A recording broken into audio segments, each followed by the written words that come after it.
Hi everyone. In this video, let's talk about generating text using LSTMs.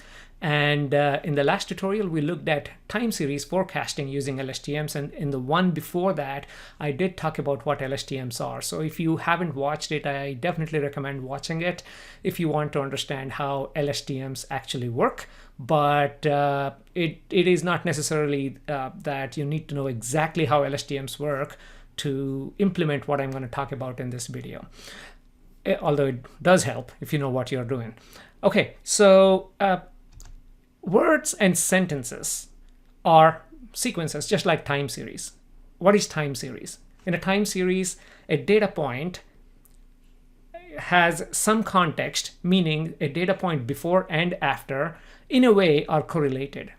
So if you look at this time series here, number of passengers flying every year, if you look at 1958, I don't know, January and February, what happens in December, does help in forecasting what happens in January and February and so on. And if you fit this, again, if the model is good, then by looking at the context, you can do much better predictions in future. Pretty much sentences are exactly the same and words are exactly the same. In a sentence, if you look at why did the chicken cross the road, if I just say why did the chicken, most of you probably say cross would be the next word. If I just say WH, okay, the probability of the next letter being a is pretty high. It could be what, or it could be why, or it could be when, right? But the probability of the next letter being a Q is very low because there is no word that's WHQ, right? So this is what sequences mean, okay? So now let's look at how we did this on time series. So for time series, here is the data, yeah? I mean, this is normalized data, but we had like 144 passengers or 144,000 passengers in 1958 January or something. And then you have so many thousand, and so on. It goes up and down. And so this is time series. When we are training LSTMs, we took this time series, and what goes in as input into a time series is a sequence, and then what comes after the sequence, right? You can, I mean, we provided the same thing even for our neural network, non-LSTM neural network, like just the dense layers. But then the dense layers are not very good at remembering very long sequences. That's why we said, okay, let's use LSTMs. And in fact, I should find some time to record a video about transformer networks. These are, supposed to be much better than LSTMs when it comes to these type of text generations, but that's a different topic. But let's get back here. So we have this data set, so we rearranged this. So what did we do here? We took, okay, my sequence size is 10. So we took all the way from 0 to 9, yeah, up to 0.28, if you can see up here. We took all the way from 0 to 9, and we said the value that comes in the 10th is the prediction. So we put a 0 right there. And the next one starts at 1 here, okay? 0.027 all the way to 0. You see how we go all the way to 0. And what comes next is 0.027, right? This next value. So we almost had like a sliding window where we were going from 0 and so on in tens. I mean, why 10? We just pick 10. It can be 50, 60, it doesn't matter. The longer the sentence, the better context we are providing. The longer the time series, in this case, the better context we are providing. And this is where LSTMs are usually very good, at remembering these long sequences and doing much better predictions or forecasting. So if you look at this, this is what we kind of said our 0th row is, and our Y value of 0 is what goes up here. That's it. This is time series. I'm just showing you the similarities between time series and our text before jumping into Python. Okay, so this is where we were, and now let's look at this again a bit zoomed in. So instead of just a bunch of numbers, we are just going to feed a sentence that says the film was so long and boring that I fell. What do you think comes next? As humans, we know what comes next because we were trained in understanding this. And what comes next is I fell asleep, right? So this is a sentence that we are going to, I mean, these are the types of sentences that we're going to use to feed into this LSTM, train it, and then provide a seed like this to start off the forecasting. Okay, so if that doesn't make sense, let's jump into Python and see how we can make some sense out of it. So let's exit out of this screen and let's jump into Python. And again, I'm using Spider IDE. So first, let's go ahead and import the libraries, required libraries. You must be familiar with most of these. Sequential, dense, dropout, and LSTM is also available as part of keras.layers. So go ahead and import that. And whatever I'm showing you here should work in, I mean, right now I'm doing Python 3.5, TensorFlow 1 point something, and the same thing should also work in TensorFlow 2.0, okay, and Python 3.7. If not, just leave a comment and hopefully I can, figure out why, or someone else can actually answer if you run into any issues. Okay, so other ones like NumPy and everything else is pretty much standard. So let's go ahead and import these libraries. Let me zoom the right-hand side so you can see it a bit clear. Okay, so now let's go ahead and load the text. Now, where do you get this text from? I recommend going to a website called Project Gutenberg. So go to Project Gutenberg, okay, and they have thousands of books, especially English books. Unfortunately, non-English books, not many. I found a few Telugu books, which is my mother tongue, and I did not find any Hindi books. Watch out for stay for the next video. I'm gonna just do exactly the same tutorial, but then for non-English text using Hindi and Telugu. But again, for most of the audience, this video hopefully should be useful. Okay, within Project Gutenberg, I searched for one of the books I read as a child, which was Jungle Book. And they have this book in various formats here. So go ahead and download the plain text UTF-8 encoding. Okay, so that's basically the plain text file.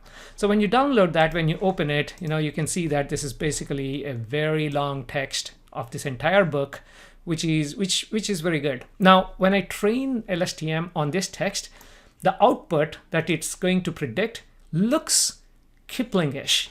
I mean, it has Kipling's style to it. So if you train it on, for example, Shakespeare, it will have Shakespeare in English. Although I should mention right now, what we are training this on is at a letter level to predict words. Sentences may not make much sense right now. So to do sentence, again, I'll probably do another video on natural language processing, where you can actually tokenize individual words and not just letters, okay? Again, I'm just giving you the full context here. Okay, so go ahead and download this, any of your favorite book. It doesn't matter. Now let's get back to the code. So this is the book that we are going to read. So let's go ahead and, first of all, let's run that line. And I'm going to open this text file using open, okay? And whatever that file name is, and I'm going to just open it in the read mode and encoding as UTF-8. Okay, that's why it's important. Like, for example, instead of downloading the UTF-8, if you just copy and paste your own text, or if you have some other text, please save as, select encoding UTF-8. Okay, that makes it easy for you to work with these type of text files. Okay, so encoding is UTF-8, and go ahead and read it. Now I should have raw text here, all as one single string, this entire thing. Now I'm going to convert this into lower. When you do that, all the uppercase letters will be lower. You can leave it as is. If you just leave it as is, then you have uppercase alphabets and lowercase, and your vocabulary would be pretty long. Nothing wrong with that. Go ahead and leave it, but it may need a lot more training to make meaningful sentences. Okay, so let's go ahead and print some text. The first 1,000 words. I mean, nothing new here. Okay. So as you can see, the uppercase became lowercase, so it started with the lowercase I, so it was 7 o'clock. And if I open the text, you should be able to see, oh, sorry, let's go back all the way up. You see that IT were in uppercase, so it changed it to lowercase. Now you can also choose to eliminate certain, for example, special characters. You don't want quotations, you don't want colons, you don't want commas and periods. You can do all of that. So, but for now, let's just go ahead and remove numbers. So all I'm trying to do is go through each and every letter in this entire raw text, and keep only the ones if it's not a digit. Okay, so if it's a digit, drop it. That's exactly what this is. So now my raw text should not have any numbers at all. Okay, so now let's actually see how many characters do we have in this training set. Okay, so let's go ahead and look at this sorted list.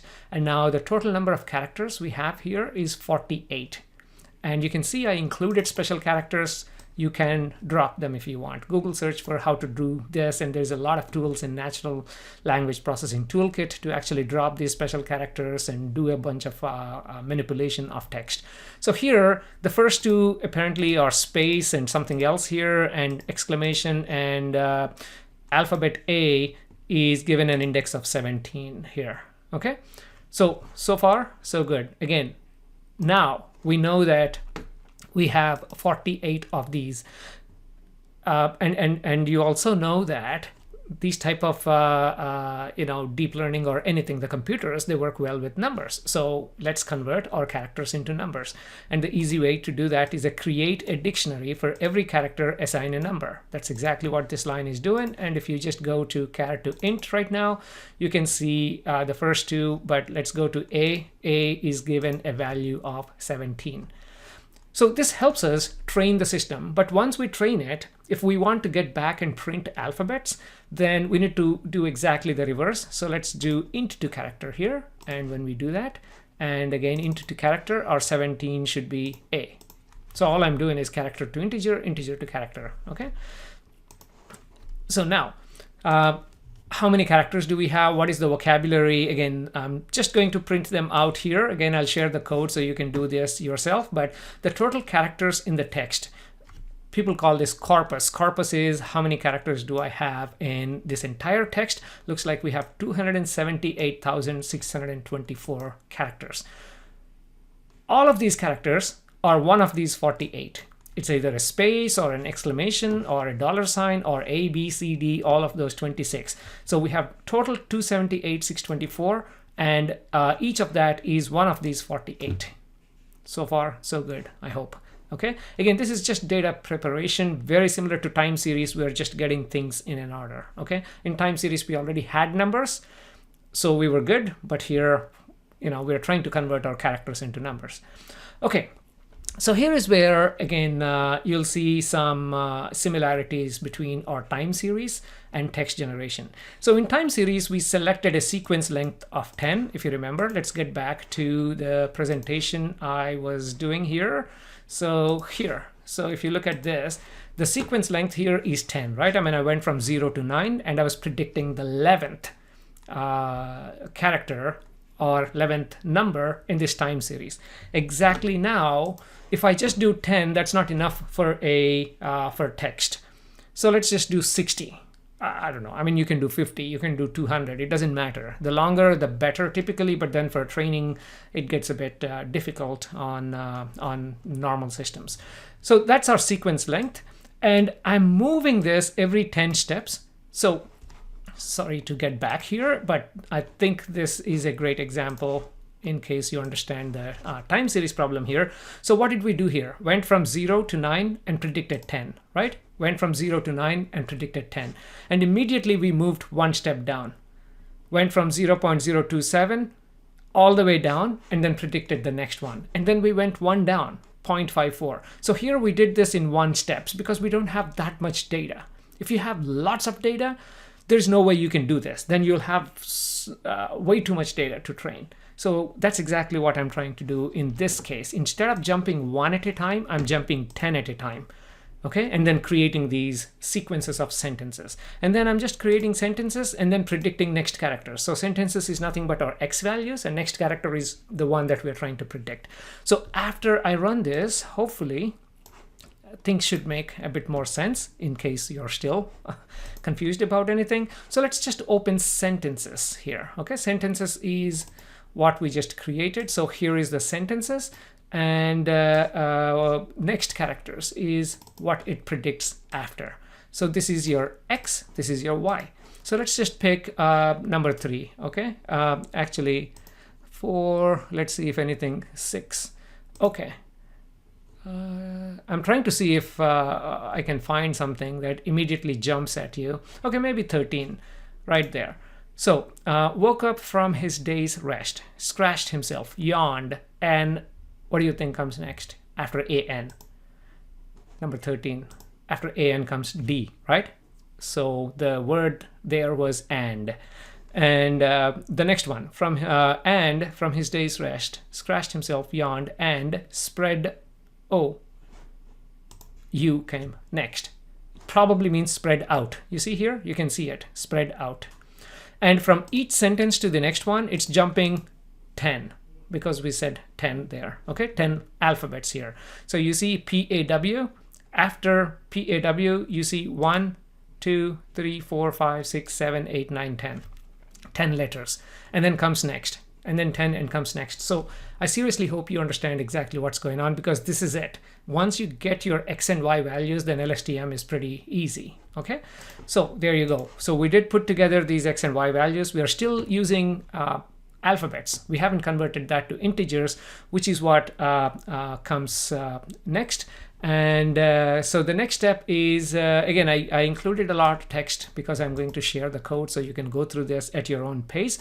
But we have to do something called vectorization. In case you don't know what that means, we are going to take these sentences and convert them or reshape them into, let's run this, and then I'll explain exactly even before, let's print the shape. If you know what vectorization is, fine. So we took this 27,000 because our sentences is just a list, but we need an array to go into our neural network, right? Into our model. So we converted this list of 27,857 into 27,857 by 60 by 48. What is 60? That is the sequence length, right? What is the length of the sequence, X? And what is 48? 48 is the number of characters that are available to fill within this sequence of 60. Okay, so in a way, the output here, if you look at the X, which goes into our model, is 27,857. And if you look at this, it's a Boolean because it's vectorized. What does that mean? Well, it's either false or true. If what does false mean? For each and every one of these characters, we have these characters, exclamation, and A, B, C, D, E, and all of that. At every position, it says, is that character true or false? If that character is A, and if it is A, then it says true at that position. You may think that, okay, this is why are we wasting all of this memory just by repeating things and then just saying false if it's not there. This is the best way computers actually work. This is the fastest way computers work. It may look like it's ridiculous for us, but that's how it is. Same with Y values. We have 27,857, and at each one of these 27,857, you have a vector of length 48 saying that false, false, false, and true, and false, false. So think of this as one hot encoding that we have done in our previous tutorials, except this is a bit, we call it vectorization. So very similar to one hot encoding. Again, run this code, let's print the first 10. You see how it's actually saying false, false, false, false, and all of a sudden there is a true right there. So that true means at that position, the value of that is, whatever that number is. So if it is 0, 1, 2, 3, 4, 5, 7, 8, 9, 10, 11, 12, 13, 14, 15, 16, 17, 18, 19, 20, 21. So what is 21? Let's go back. Sorry for doing this, but I just want to make sure things are clear. So the letter right there is E. At that position, the letter is E. That's exactly what this is saying. Okay, so now the tough part is done. This is all easy from now on, believe me, because the way you build a LSTM is just using, especially using Keras. This is very easy because I start using my sequential method from Keras, and then I'm adding an LSTM layer with 128 units. Okay, so 128 of these LSTMs, and my input shape is whatever my input shape is, and then I'm adding a dense layer as the output layer. So there is no hidden layers here. Okay, you have LSTM and then dense layer as your output layer, and as any other output layer. The number of outputs is basically is in this example, it's our number of vocabulary, right? The output can be one of these 48. Okay, and we are using an activation of softmax. What does that mean? Because that means for each of these 48, it gives me a probability, and the one with the highest probability is the one that is most probable to show up after these sequence. That's exactly what's going on here, and everything else is pretty much the stuff that we have used for our regular deep learning. Okay, I hope you're still with me here. A few more minutes. Now, I commented out this part so you can test it out. LSTMs are extremely slow, so I don't want to test this out, but I'll just provide this so you can test it. This is with 2 LSTM layers, and why did I provide this? When you put another LSTM, when you're stacking another LSTM, make sure you return the sequences, okay? Otherwise, there is no input to this LSTM. So you return the sequence from the previous LSTM that goes into this LSTM, okay, as an input. That's the only reason I'm including this, so you can do it yourself. Okay, so now we just need to fit it. And this part is pretty straightforward. Here I'm actually saving the model. I'm given a file path, so I can save the model after every epoch as long as the model is improving. Okay, so that's pretty much it. This is our callbacks. Again, I've done a couple of videos on this topic, so let's not spend too much time here. Let's go ahead and train this for 50 epochs. I'll pause the video because it's going to take, even with GPU acceleration, I only have 4 GB of GPU, not much. It's going to take quite a long time, probably 20 minutes or so, even for 50 epochs. So that means you cannot do this on your systems if you don't have like very good hardware. Try running this on Google Colab if you don't have a GPU with you. So let's go ahead and do this, and after 50 epochs it saves the model, and then let's continue this after it. Okay, so let's go ahead and run it and have a quick view to see how fast or slow it is doing. It's not that bad, but you can see that each epoch is 40 seconds, so 50 epochs, so that does come up to a significant amount of time, about half an hour or so. So let me pause this video and continue after this training is done. Okay, finally, after 25 to 30 minutes later, now all the training is done for 50 epochs, and let's see if it's worth the wait, So hopefully now we can generate meaningful words. We may end up with meaningful sentences because we also included spaces, and so we'll see if we'll get meaningful sentences. But first, let's have a quick look at how the epochs went, how the loss went. So that's not bad. I mean, 50 epochs, probably we needed all the 50 epochs there, okay? So now, how do we generate these characters? Like I mentioned, what we get out is a probability. So when we do a prediction or a forecast right now, right, it's going to give a probability. We need to convert that probability into an actual alphabet, an actual letter or character that we want to print on the screen. So here is a quick function that actually predicts, okay? And take the predictions, not just predicts, basically we'll predict in a minute, but it takes the predictions and converts that into a probability, and then helps us pick the best one or the one with the highest probability. So in a way, this is like softmax function, okay? Again, go through this. We are using log of log, I think, anyway, so let's go ahead and run this function right here. Okay, again, what we are trying to do here is the output is going to be a probability, 48 different probability values, 48 because we have 48 characters, and we are trying to pick the maximum, the best one, and then go ahead and print it on the screen. That's it. Okay, so what did we call our model? We called it Jungle Book 50 epoch. So it's already loaded, but if you want to load it in future, you can just go ahead and do this, right? I mean, go ahead and load the weights, but right now we don't need to do that. We already have it. So let's go ahead and just select a random sentence, okay? So first of all, let's look at start index. What is our start index? Is 137,710. Okay, so what are we trying to do? We are basically picking a random number between 0 to 270, where is it? How many ever sentences we have? So just a second. So we are going from 0 to number of characters minus sequence length minus 1. So I'm just trying to figure out where we saved. What value did we give it?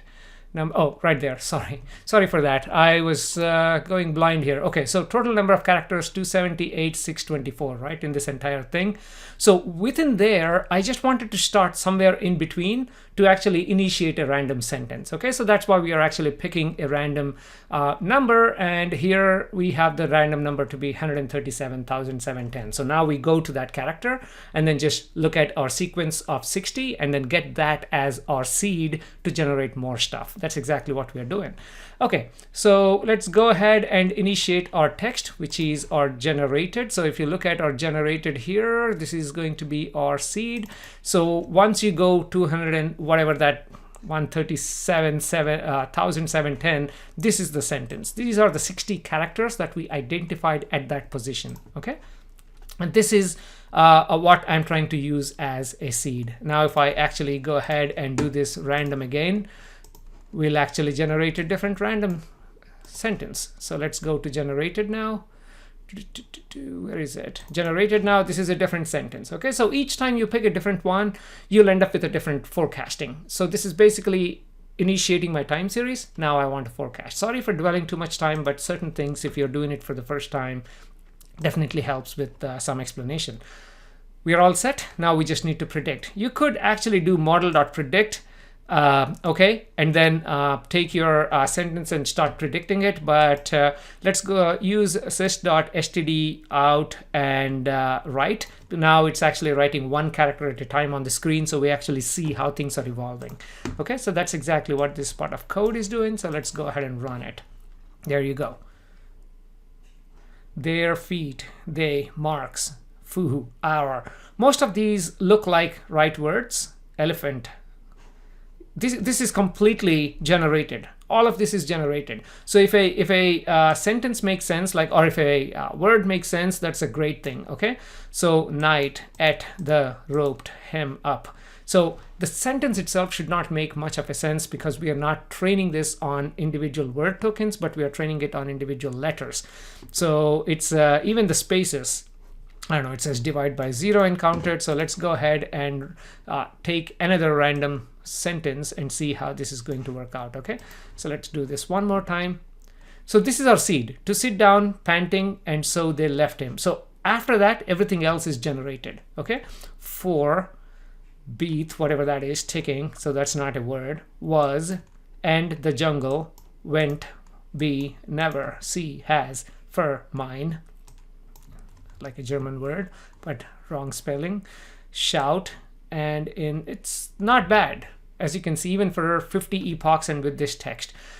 In summary, LSTMs are great at prediction when it comes to long sequences compared to traditional approaches like traditional neural networks. But LSTMs are slow to train, and we are not using a great model here, but the output looks decent enough. If we actually stack a couple of LSTMs and train this on more text, the text prediction looks a bit more realistic. Okay, but LSTMs are extremely slow, but they actually do the job. Okay, now the upcoming transformer networks are designed to do these type of especially translation from one language to the other. And again, in future, please stay tuned. Hopefully I'll record a video on that topic, but until then, please go ahead and subscribe to this channel and practice the LSTMs on time series forecasting or text prediction. I hope you found this tutorial to be useful. Stay tuned for the next video for exactly the same, except with non-English text, especially using Hindi and Telugu languages, both from India. Thank you very much.